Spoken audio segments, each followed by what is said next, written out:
Nomination file करेंगे। Raghopur seat से तीसरी बार पर्चा दाखिल करेंगे तेजस्वी यादव।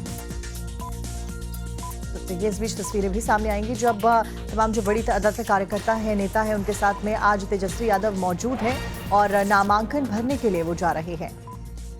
लालू यादव भी साथ में मौजूद रहेंगे जब नॉमिनेशन फाइल करेंगे। राघोपुर सीट आरजेडी की अपनी सीट बताई जाती है और तीसरी बार चुनावी मैदान में तेजस्वी यादव यहां से मौजूद रहेंगे। साकेत हमारे सहयोगी हमारे साथ जुड़ चुके हैं। साकेत, आज नामांकन है, तेजस्वी यादव नामांकन दाखिल करने जाएंगे तो जाहिर सी बात है शक्ति प्रदर्शन भी किया जाएगा। कैसी है तैयारियां, जरा बताएं।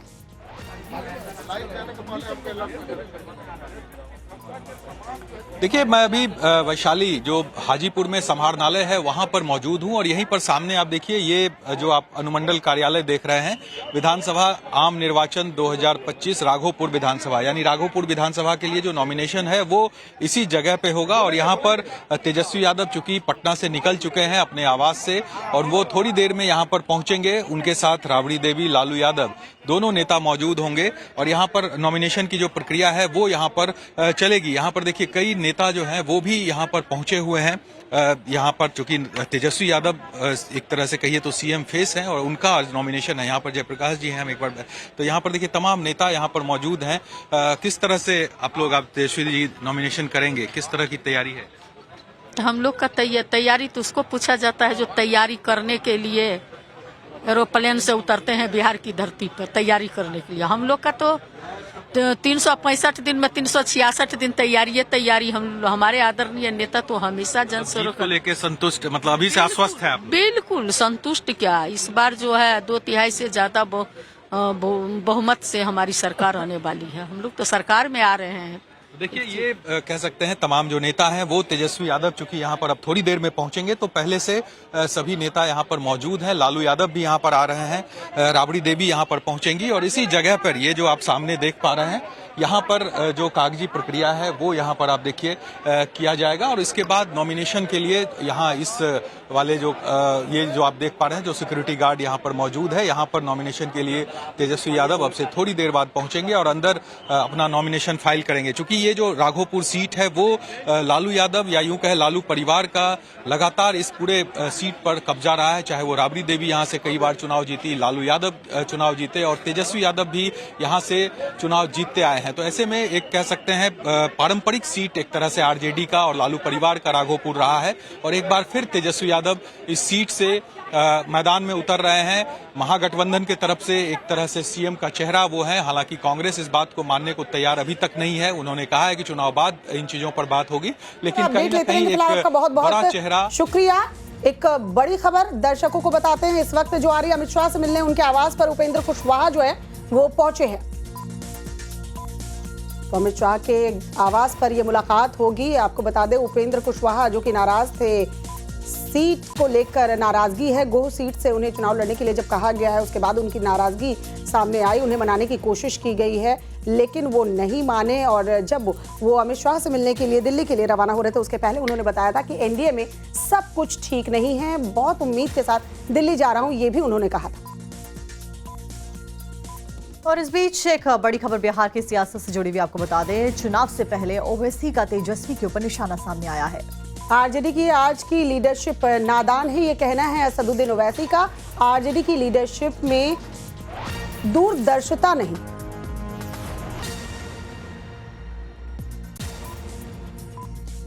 की जो आज की लीडरशिप है वो नादान है, दूरअंदेशी उनमें नहीं है। वो समझ रहे हैं कि अपने ताकत पे सब कुछ कर लेंगे। अरे तुम नहीं कर पाओगे। मेरी पार्टी के मरहूम सदर कहते थे कि मजलिस वो पार्टी है जो हवाओं को सूंघ कर बोलती है कि सैलाब आने वाला है। हम में और उनमें फर्क ये है कि हम देख रहे हैं कि तूफान आने वाला है और ये लोग पानी से भीग कर कहेंगे कि हाँ अब सैलाब आ गया। जब बहुत देर हो जाएगी याद रखो, जब बहुत देर हो जाएगी याद रखो। तुम बराबरी की बात करोगे तो बीजेपी और मोदी को रोका जा सकता है। हम बिहार में आज भी कह रहे हैं, मगर मेरे भाई कल जब नतीजे आएंगे आप गवाह रहना कि मजलिस ने कोशिश की थी, इन लोगों ने हमारी बात को नहीं माना। बिहार चुनाव से जुड़ी एक और बड़ी खबर आपको नवभारत पर बताते हैं। प्रशांत किशोर खुद चुनाव नहीं लड़ेंगे। विधानसभा चुनाव पार्टी ने तय किया है कि मैं चुनाव नहीं लड़ूंगा। प्रशांत किशोर की तरफ से ये कहा गया है।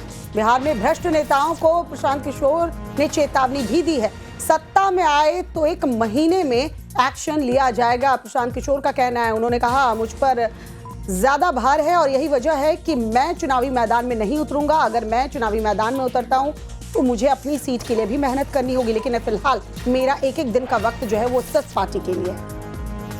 निर्णय लिया है कि मेरे पास पहले से जो काम है इसी को अगर मैं पूरी तरीके से कर लूं तो काफ़ी है। तो अगर मैं चुनाव लड़ने जाऊंगा तो 2-4-5 दिन जो नुकसान होगा उससे जनसुराज के कई प्रत्याशियों को नुकसान हो सकता है। इसलिए पार्टी लार्जर पार्टी हित में मुझे जिम्मेवारी दी गई है कि जो मैं काम कर रहा हूँ ये काम करता रहूँ।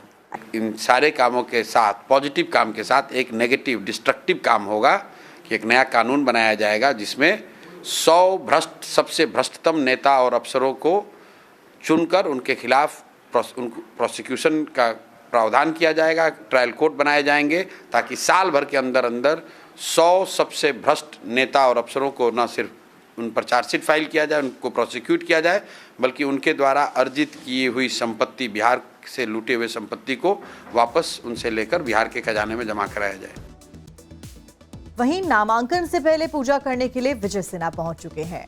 बिहार के डिप्टी सीएम विजय सिन्हा, जिन्हें आज नामांकन दाखिल करना है, उसके पहले देखिए पूजा अर्चना करने के लिए पहुंचे। लखीसराय से नामांकन दाखिल करने वाले हैं। डिप्टी सीएम ने कहा है, जनता ने जीत दिलाई है, जनता का ही प्रेम है। ये देखिए, ये तस्वीरें उस वक्त की जब आशीर्वाद लेने के लिए, भगवान का आशीर्वाद लेने के लिए पहुंचे विजय सिन्हा। लखीसराय से नामांकन आज दाखिल करने वाले हैं और उन्होंने जनता पर भरोसा जताया है।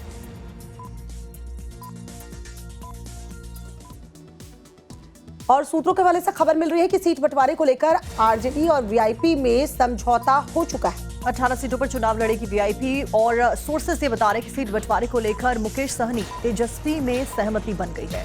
तो 18 सीट मुकेश सहनी को दिया जाएगा। हालांकि इतनी सीटें तेजस्वी यादव देना नहीं चाहते थे, लेकिन फिलहाल ये समझौते तय हो जा रहे हैं। मीडिया में खबर आ रही है, लेकिन सीटों के बंटवारे का ऐलान अभी तक महागठबंधन के लिए किया नहीं गया है। कांग्रेस पार्टी अलग 60 से ज्यादा सीट मांग रही है। देखने वाली बात होगी जब ऐलान होता है औपचारिक तौर पर तो किसके खाते में कितनी सीटें आती हैं। For more of such videos, do like, share and subscribe to ET Now Swadesh.